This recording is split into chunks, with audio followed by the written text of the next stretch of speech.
everybody, and thanks for tuning in to today's podcast with JeanBookNerd.com. This is Narry, and today we're going to be talking to ALEX KIESTER about her new book about Ben and June. And quick excerpt here. From the moment Ben and June met in a hospital waiting room on New Year's Eve, their love seemed fated. Looking back at all the tiny, unlikely decisions that brought them together, it was easy to believe their relationship was special. But now, after several years of marriage, June is struggling as a new mom. At times, she wonders about the life she didn't choose, what might have been if she hadn't given up the lead role in the famous ballet to start a family. Feeling like a bad mom and more alone than ever, she writes to her deceased mother, hoping for a sign of what to do next. One morning, Ben wakes to the sound of his baby and quickly realizes that June is gone, along with her suitcase. As Ben attempts to piece together June's disappearance, her new friends mention things he knows nothing about. A mysterious petition, June's falling out with another mom, her strange fixation on a Greek myth. The more Ben uncovers about June, the more he realizes how little he actually knows about her, and now the only way to bring June home is to understand why she left. Told through alternating perspectives of husband and wife, the truth about Ben and June is a witty and wise page-turner about life's many crossroads, and a heartfelt reminder that we create our own destiny. And without further ado, book nerds, let's talk to Alex a little bit more about her new book. Welcome to the podcast today, book nerds. Today I'm joined by ALEX KIESTER. She is the author of About Ben and June. She's going to be talking to us about her new book, and we're super excited to have you today on the podcast, Alex. Welcome. Thank you so much. I'm really happy to be here. Of course. And then for our readers and listeners, anybody that maybe isn't too familiar with your stories you're writing, did you want to give a little intro about yourself? Yeah, about myself or the book? Both? Let's do both. Okay. Yeah, sure.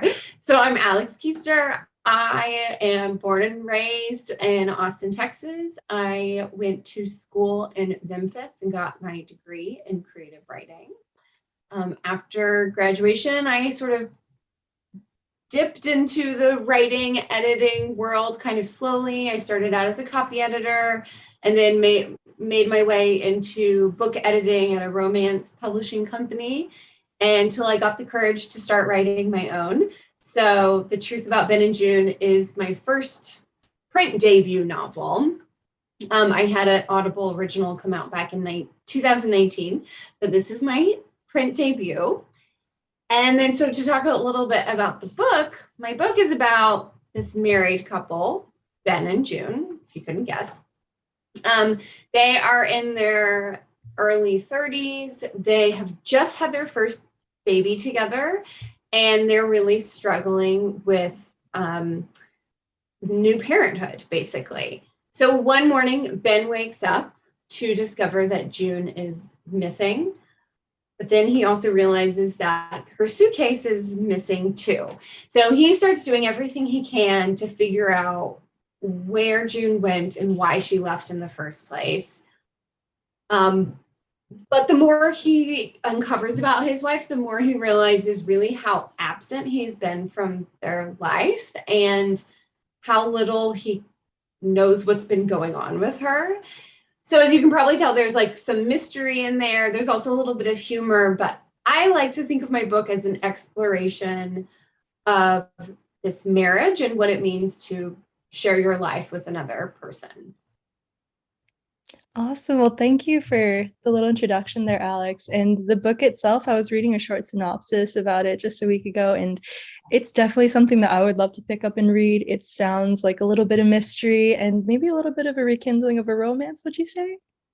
Yeah, absolutely. So it's one of the big inspirations for me for this book was The Painted Veil by Somerset Maugham.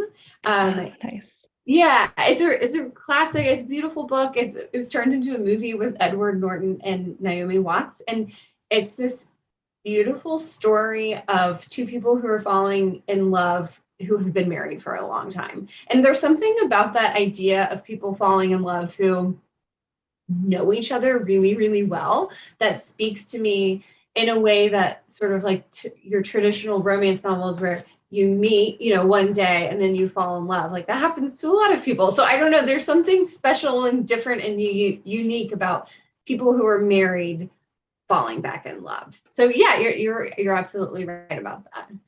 Awesome. I like that inspiration too. I've read a little bit about The Painted Veil, so that's a really good piece to touch on. Are there any other stories while we're on that topic that or maybe like books or authors that kind of inspire you personally in your writing? Oh, yeah, absolutely. So another big touchstone for me for this book was Dear Fang with Love by Ruthie Thorpe. We won't get into too much spoiler territory about why that's a big inspiration for me, but she writes about mental health and mental illness in a really beautiful way. She sort of mines every aspect of it. There's obviously grief and humor. I'm sorry, grief and loss, but there is also humor to that. And she is just sort of paints this comprehensive picture about somebody going through like a mental health crisis. And that was very inspiring to me. And then authors in general, let's see, I love Ann Patchett. I mean, who doesn't love Ann Patchett? I love Kazuo Ishiguro. I just read my first Immortals. He wrote Rules of Civility. That was really beautiful. Yeah, I mean, I could talk about authors, like I could talk about them all day. So yeah, nice. It goes on and on. Of course. I always like to ask that question to our authors because it's like we're just going to be adding to our never-ending list of books we need to read. I know. It is so never-ending. And I'm curious about when you come up with these stories, because it seems like such a complex plot line and just with everything going on. Mm-hmm. So what comes to mind first in your writing process? Do you usually think about the characters or the plot line, or tell us a little bit about your writing process? Yeah. So for this book, it actually started with me exploring one of my biggest fears. I think that's where my most organic writing comes from, is when I'm just like, I can't stop thinking about something. And I just like, that thing that keeps you up at night because you're so scared about that prospect. That's how this book started. So to give a little glimpse into what I was terrified of, and I kind of still am terrified of it, is the ambivalence of entering into parenthood. So not parenthood itself, but not knowing whether or not I want to be a mom, whether or not I want to have kids. I feel like a lot of people around me in my life have always known whether or not they want kids.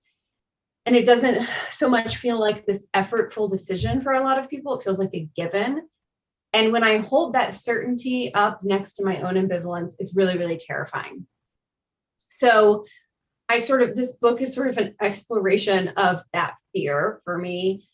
And then I think moving away from that sort of like spark of inspiration, the characters came to me probably next. June is like, I just love her. She came to me very quickly. She's not super similar to me. I'm a writer in Texas. She's a dancer in New Jersey, but we do share a lot of aspects of our personalities. She's very ambitious and driven and hungry to have a big life. And so she was kind of my next glimpse into this book. So yeah, I think it came with this. It started as this exploration of a fear, and then June came to me as the way to get into that story. That's awesome. Yeah. No, that definitely makes sense. That's pretty awesome, though. That's a cool writing process. It's just kind of like a thought or an idea that's been eating at you, and then you finally just put it onto paper and you come up with this incredible story and this incredible plot line. Thank you. Yeah, it's not so much like it's more of just like how things happen in my brain. I mean, yeah, my writing process, that makes it sound so messy, but that's how it happens. Like an organized chaos is always a good thing. Yeah, exactly. I love that. And so with the writing process, I'm curious, we're kind of just leading into some other questions, more about you, more so than the story, I would say. When did you first realize that you really wanted to go into writing, or this is something I'm really good at, I want to pursue this as a career? Oh, yeah, I love that. I actually knew very, very early on I wanted to be a novelist. Truly, I say from the age of 7. I was that kid who walked around the neighborhood, and instead of, I don't know, I didn't have that many thoughts about my own life. I was literally narrating fictional stories in my head. And recently I went to my parents' house and I was looking through some old diaries that I had as a kid. They had kept them. And from a very, very early age, I was writing fiction as opposed to, keeping a diary about my own life. So I always knew I wanted to write fiction. And I always knew I wanted to write novels too, like long form. I think when I really took a gamble on myself, I was 25 and I was working full time at that romance publishing company that I mentioned at the beginning. I was editing books and I felt like I can do this. I was like, I can do this. So that's how it started. I went home for my lunch break because I lived close to my office. And on my lunch breaks, I started writing my first book. And I wrote it almost exclusively on my lunch breaks. It was a romance novel because I was working on a romance company. So that's kind of how I got into it. And then I haven't written a romance novel since, unless you count this a romance, which you could if you wanted to. It's a lot of genres. But that's when I really took a gamble on myself. And then it was a slow process. Like I wrote a manuscript and it was not very good. And then I wrote another one and it was better. And, it won an award. And then I tried to get an agent out of it, but it didn't work. So then I wrote my third manuscript and it won a different award. And then finally I got my agent and she sold that one as an Audible original. And then she sold this one for me. And this is like, of course, my print debut. But yeah, so that's how it all started. And then it was, it was incremental. It was a lot of work. It's been almost 10 years since I really, started and focused on this as my career. I love that though. That's a lot of persistence and a lot of work. And now we're here. We're talking about your new book. Here we are. That's pretty awesome though. When you were in the publishing company, do you feel like that kind of gave you a pretty good head start as a writer, as opposed to if it was just a student coming out of like an undergrad and going straight into writing? I think so. I did major in creative writing. That's what my degree's in. But I think being exposed to other writing on a day-to-day basis, it was pretty inspiring because I felt like I was getting my, feet wet critiquing that. And then I was like, well, if I can critique this, maybe I can tell my own story. So yeah, I think it did. It gave me a window into it. And I should say I was not working in, a Manhattan publishing company. This was like a very small little, place in Austin. But I think it gave me some confidence to say okay, yeah, I can do this. Nice. When you were starting out, I know that for a lot of people, we usually ask them about like challenges and things like that. Were there any memorable lessons learned along the way to you coming to this point now that you really learned and that kind of really offset your career as a writer? Definitely. Which of the million challenges do I choose from? I just mentioned all the rejection I got. And when you're in the middle of that rejection, when you finish your first novel and you're like, oh my, you spent a year on it, or I don't think I spent a year on my first one, but 9 months, let's say. 9 months is, a significant chunk of time, especially for, I was 25. And I think when I got that rejection for that one, and then for the second one, it's hard to see that this is practice and that that was my foundation. Now I look at it as, oh my God, first of all, thank God those didn't get published because I'm so much better than I was. But also that's the foundation that taught me how to write, and that taught me how to not only write, but how to be an author. It taught me how to submit to agents. It taught me how to do my research in the publishing industry. So it taught me so much. And at the time when you're just steeped in rejection, year after year of rejection, you feel like you're never going to get success. definitely something to keep in mind, especially if any of our listeners are interested in maybe going into writing or pursuing a career even in publishing or anything of that nature. Cool. Yeah. Yeah. And then as far as the book, just speaking about research, when Mhm. you write about your characters, like you said, like, you're in Texas, you're talking about June, who's a dancer in Jersey. Yeah. How much time do you spend doing research for your books when you comes to topics like that? Or do you draw from any of your personal experience? Definitely draw from my own experience. I was like a very amateur dancer. I danced in high school and a little bit in college. I taught Zumba to make some money, outside of college. But I mean, June's like way better of a dancer than I am. She's a professional. So yeah, my knowledge ended at like, okay, I know what relevés are and pliés and pirouettes, but I really had to steep myself into research. And for me, I'm so grateful that I write contemporary fiction because I get to actually talk to people. So June dances at the Martha Graham Dance Company, and I just contacted I guess it was like their publicity manager or something. It's just on their website. It was maybe at info@marthagrahamdancecompany.com, whatever.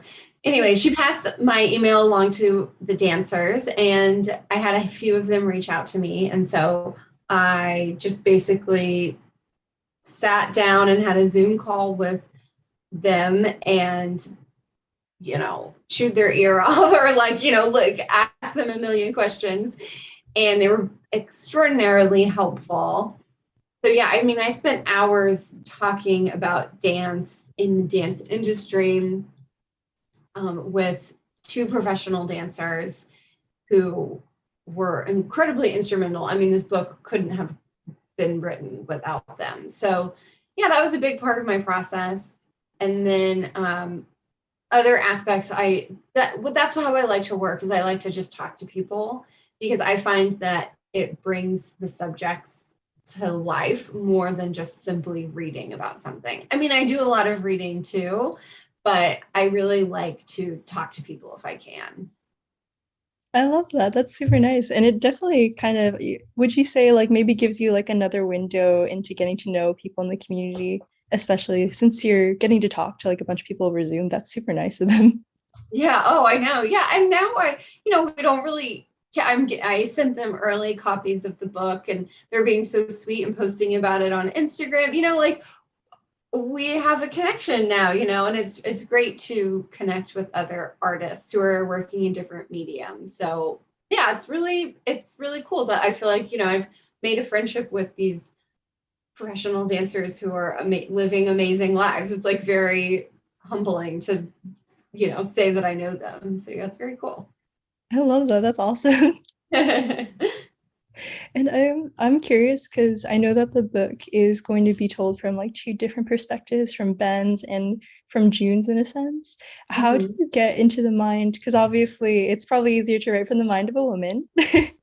How Yeah. do you get into like the male voice, and how does that kind of, I guess I should say, what inspires you to kind of write in that voice and kind of get into character?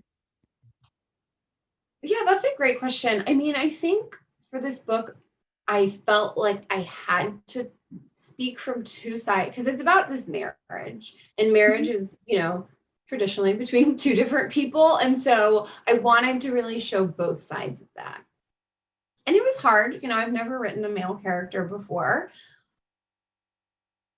And what really happened is that I was trying so hard to be like, sound like a man and like think like a man. And then I finally realized, like, Ben is a human and I'm a human, and humans go through the same thing. I mean, I know we don't go through the same things. We all have different experiences, but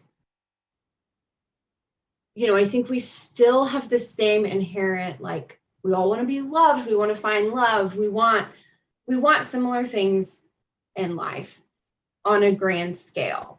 And so once I realized, like, this sounds weird, but I just wrote him like I would write a woman, because, and I would write a woman how I would write a man. Like, we're similar in that sense. So I just wrote him like a human. And I gave him some of my own fears. And the other thing that unlocked him for me is finding out his basic desire and his basic fear. And his basic desire is that he wants to be a good person and he wants to have a positive impact on the world. And his basic fear is that he's not doing that. And so once I figured that out, then he kind of unlocked for me. Nice. No, I totally get what you're saying. Like, we're all human. We all have our experiences, men and women, similar, like little differences here and there. But I see what you mean. That's definitely cool, though. Yeah. And I don't want to act like, like we all have the same experience. That's not what I'm saying. But I think we do have like the basic desires and basic fears. Like I kept thinking, oh, men like don't have the same insecurities that I do. And I was like, well, why not? Like, why can't Ben have this insecurity that I deal with? So yeah. That's great, though. I think maybe it might even give some of the readers finding Ben a little bit more relatable in that sense too. Yeah, I like that. That's most of my questions that I had for you about the book and kind of just about your writing in general. Is there anything that you wanted to share maybe from your personal or like something that you like to enjoy outside of your writing career? Oh, interesting. I don't know. It's so funny. Like I haven't been asked this question yet in an interview, so I haven't thought about what to say to it. I guess I will say, this actually isn't outside of my writing career, but I had the opportunity to co-write a book that's coming out in August. So maybe I could, say that as well. So that book is, it's a mystery novel. It's called All Good People Here. And I co-wrote it with the true crime podcaster, Ashley Flowers. So that's coming out in August. If that's leaning into my, like the mystery roots. So, Nice. yeah, I realize that's like the opposite of what you asked me. It's not outside of my writing, but No, you're good. Anything that you wanted to share, we're totally open to. I mean, this is about kind of getting to know you and your book. So yeah, cool. yeah, definitely a cool little tidbit to share, though. It's something to look forward to, especially once people finish reading about Ben in June, they'll get to kind of go into your next work. Yeah. So yeah, it's very cool. It was a fun collaboration. I mean, it was fun helping her write that. It's been so fun talking to you, Alex. Before we wrap up today, I just want to say huge thank you again to Alex for joining us for today's interview. And Alex, before we go, is there anything you'd like to say to any of our listeners? Hi, I'm Alex Kiester. You are listening to the JeanBookNerd podcast. And to find more information about it, you can visit JeanBookNerd.com.